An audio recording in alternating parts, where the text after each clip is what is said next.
tip number 6 when it comes to trying to sleep earlier in the night. But this tip, like the last few, will actually work no matter what time it is you're trying to go to sleep, right? Whether it's earlier in the night or at your typical bedtime. And that is not to follow your mental thoughts and images too closely. Now, this kind of is the exact opposite of another sleep technique I like to use, which I like to just refer to as like hypnagogic meditation. But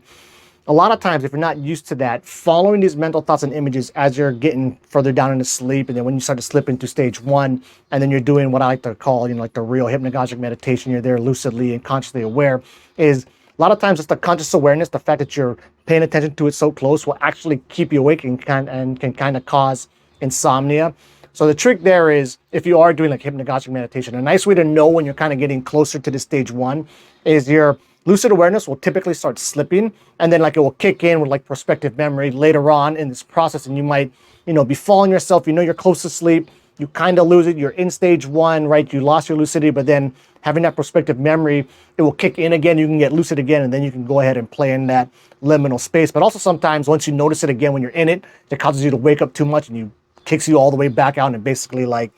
these hypnagogic images, they really are pretty visual. So maybe you are seeing something in your mind's eye, but then once you notice it, it kicks you back out and basically just blacks everything out, and you just have your regular like daytime background thoughts running. So the real trick there is